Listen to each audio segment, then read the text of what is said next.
So ESPN did their power rankings, and they've got the Warriors at number 12, which makes them like the seventh seed in the Western Conference if we're going to start going down this thing. And, when I look at everything they say, I think it's all fair. I mean, you mentioned Otto Porter. They got him for cheap. Bielitsa, good role player. Kuminga, we'll see if he can have like responsibilities off the dribble this early on.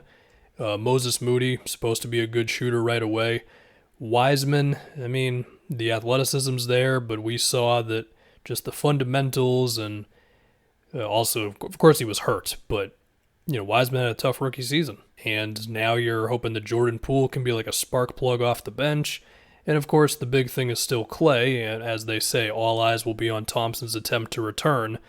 It's two straight seasons with two of the most devastating lower body injuries that we've seen. Granted, we've seen enough guys come back from this now, especially KD with the Achilles. But, this is them saying they think the Warriors are going to be worse than, Dallas.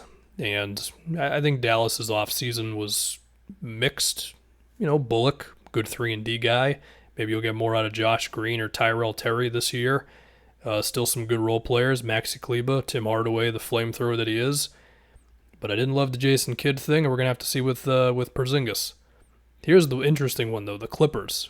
They believe that the Clippers, there's a decent chance they will not have Kawhi Leonard at all this season, are going to be better than the Warriors. They mentioned it'll be defined by whether Kawhi can return from surgery in time for the playoffs.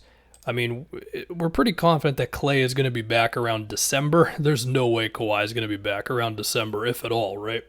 So to put the Clippers above the Warriors, I do think that's daring. Look, Reggie Jackson, I know he went on a crazy playoff run, but do we really think he's going to match that level for a whole regular season? He might give them a good 16, 17 points a game, but he was going something else in the playoffs, as we know. And if it's got to be PG carrying the whole load there, I don't know. I would be very, very surprised if the Clippers were better than the Warriors, given the Kawhi injury. Next, we have Denver, who they think will also be better than the Warriors. I suppose there is a scenario in which, if MPJ can be a reliable number 2 option, which will require some more ball handling duties, but obviously his finishing and shooting and all that are great, and Jokic can keep on doing what he's doing, Will Barton can take on a little more responsibility, and then maybe they get Jamal Murray back with about a month to go. Perhaps Denver could be pretty frightening going into the playoffs. But that's me being optimistic. There is also a decent chance that we don't see the real Nuggets until after this upcoming season. I feel like for the Jazz at this point, the questions are more in the playoffs than regular season. We assume that the swing offense off of Gobert rolls is still going to be there. Donovan Mitchell could take another jump. He was taking a lot more threes off the dribble last season. And I do think if the Warriors can really get rolling into form by the tail end of the year, and maybe that will require a trade or something, perhaps they could be better than the Jazz. Anyway, to take a look at the rest of this thing, the Nets as the 1 seed, which I don't think is too surprising. They're the number 1 rank. But then they have the Bucks above the Lakers. If you want to go with the play on health, okay. LeBron, we've seen the ankle. Anthony Davis, we've seen the Achilles. Also, because at this point, you can make a case that Giannis is better than LeBron. I'm not saying it's definitive, but it's closer than it's ever been. But they do have the Lakers as the best team in the West, which I do agree with. I also acknowledge that the Westbrook-LeBron thing, it could be awkward, but it's still LeBron and Anthony Davis. And Phoenix at number 4, which I think I missed a second ago. That's fine. They helped with one of the weaknesses that they have, which is they got JaVale at center for the backup minutes, because Jalen Smith might not be ready to go like that. This is interesting. They have the Sixers at number 6, which would be the 3rd best team in the East. I think it's daring to do that because of the Ben Simmons situation. Of course, they acknowledge it. And I was thinking about this when I did the Simmons video. It's they mentioned the awkwardness with training camp coming up. If they can get past this whole thing, it's still a good roster. It's still one that was the 1 seed last year. It's just, I don't know if it's possible at this point. Now, this is interesting. Miami number 8, Atlanta number 9. So putting the Hawks behind the Nets, the Bucks, the Sixers, and the Heat, at what point are you not giving Atlanta the proper respect given the run they just went on? Because you go down the roster and they're still deep. It's still going to be Trey and Capella screens, and they've got all the shooting around that. You've got John Collins, who can create some of his own offense, assuming they don't forget about him too much. I feel like it's still pretty much all there, with DeAndre Hunter coming back into the fold too. Celtics at 13, Knicks at 14. The difference here is that we know the Knicks are going to go 100% on defense. The Celtics, we've seen it in the past.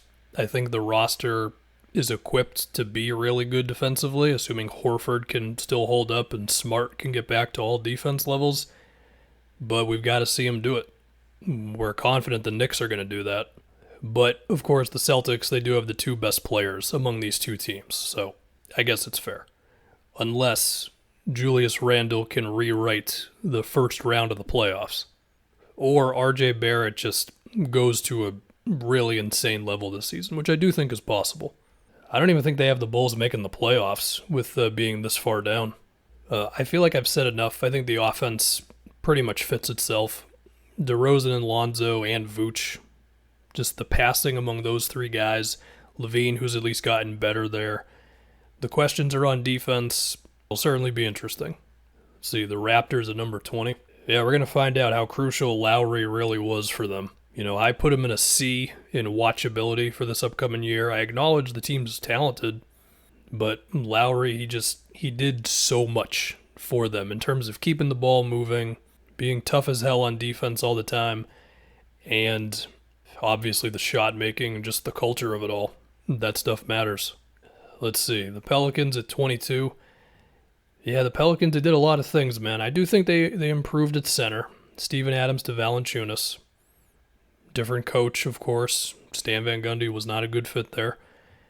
And look, Satoransky's a good role player. I think Garrett Temple is fine. Devontae, he's a more dynamic shooter than Lonzo, I would say, because he takes more off the dribble. But, you know, Lonzo improved from three. Lonzo's a better defender. I don't know if that's really an improvement. It's certainly cheaper.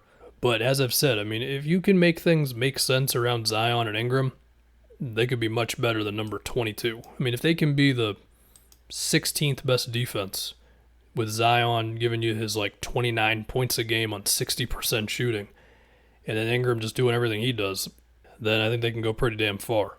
Let's see, we got the T-Wolves at 25. Yeah, I remember about 5 or 6 months ago, I did a video talking about a Karl Anthony Towns trade might be closer than we think. So obviously you want to keep him, but look, he's got 3 years left on his deal. I don't think the team is definitely a playoff team as of right now.